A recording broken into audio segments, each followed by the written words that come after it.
Now in the second case where we had x2 is equal to a2 cos of omega t plus phi, the particle in circular motion at t equals 0 is not on the x-axis. It is somewhere here. At t equals 0 it is somewhere here, and this angle is phi. And after some time it reaches here. This angle would be omega t. So this is at some instant t. So now if you project this on the x-axis, this angle, total angle is going to be phi plus omega t. This is a2. So this would be x2, which is a2 cos of phi omega t plus phi. Omega t cos of omega t plus phi. So this is the particle here.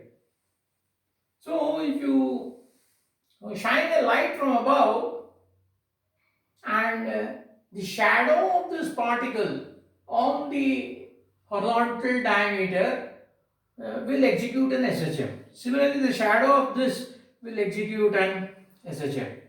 Now let us combine both these.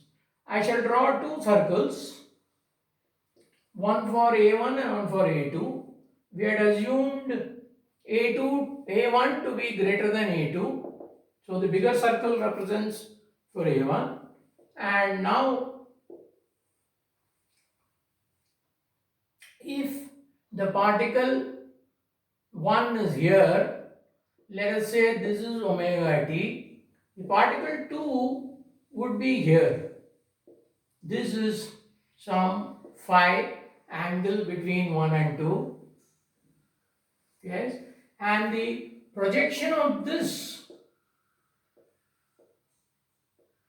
on the horizontal, this is the distance d between the particle. Now if I join these two particles by a line, and if I shine a light from above, it is the shadow of this tilted line that is the distance between the two particles at any instant. Now we want this distance d to be maximum. The distance d will be maximum when this line joining the two particles is horizontal, parallel to the x-axis. Then the shadow will be maximum. So we can easily see the three cases now. The three cases were small,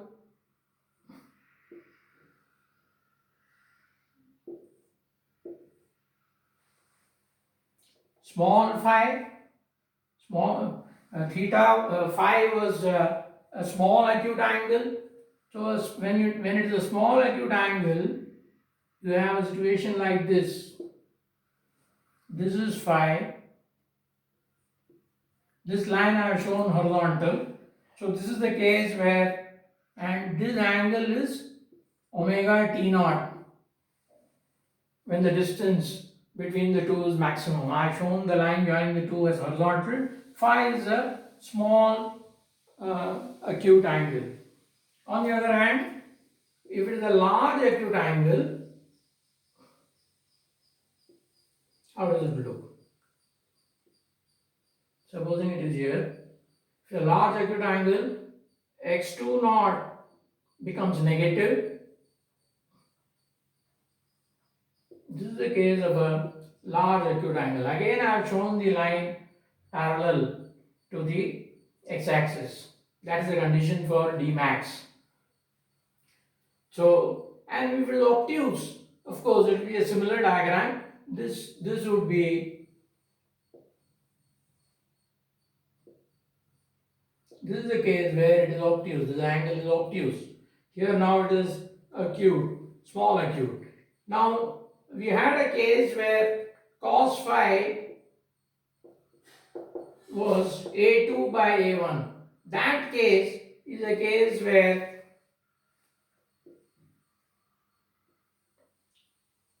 that horizontal line is a tangent to the inner circle.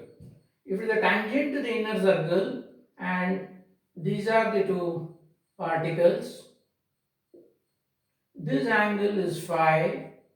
So this is 90 degrees because the line cuts the inner circle at only one point. So it's a tangent. Cos phi will be adjacent side, which is A2 by the hypotenuse, which is A1. So cos phi is equal to A1 plus A2. So all the cases we have seen here. Now the answer can be written in just one line. How's that? We apply the cosine rule for triangles. The cosine rule for triangles, if you have a triangle, if this is A, B, C, this is A, B and C, we can say A squared is equal to B squared plus C squared minus 2AB cos of A.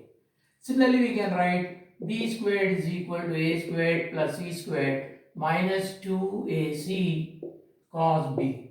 Similarly, you can write for C squared.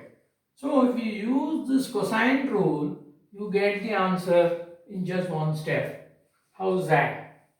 We want this distance. This is going to be the D max. This is A2. This is A1.